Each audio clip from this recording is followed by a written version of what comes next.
سلام دوستان و همراهان عزیز مجموعه حکیم کرد. چند وقت پیش من توی استوری از شما یه سوال پرسیدم که خیلی به سوال من جواب دادم ولی جواب مطلوب داده نشد. سوال این بود که ما چرا شبها میخوابیم؟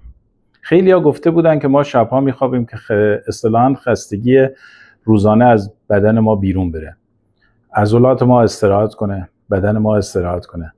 ولی ما موقعی که میخوابیم قلب ما همچنان به کار داره ادامه میده، مغز ما و سیستم عصبی ما داره انجام وظیفه میکنه، سیستم های داخلی مثل ریه، معده، کبد و قسمت های دیگه، روده ها، همه داره کار میکنه.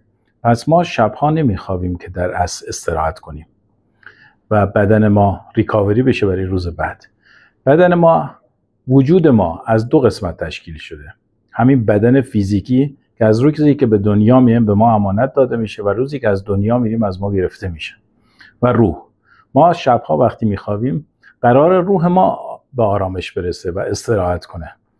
روح ما شبها انرژی کیهانی رو از طریق چاکراها دریافت میکنه و این دریافت انرژی روح ما رو ریکاوری میکنه، چون طی روز ما روح رو خسته میکنیم با کارهایی که انجام میدیم، اشتباهاتی که انجام میدیم و کارهایی که مناسب روح ما نیست باعث میشه که روح ما خسته بشه و این خستگی شبها با دریافت انرژی کیهانی از طریق چاکراها ریکاوری میشه.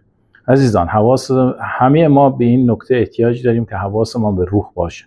ما چیزی که از این دنیا با خودمان میبریم فقط روحه و هر چقدر این روح پاکتر و سبکتر باشه عروج ما از این دنیا بسیار راحت تره. پس ما شبها میخوابیم که روح ما در آسایش و آرامش قرار بگیره و انرژی کیهانی رو دریافت کنه. این بود جواب اون سوالی که من از شما میپرسم. شاد و تندرست باشید.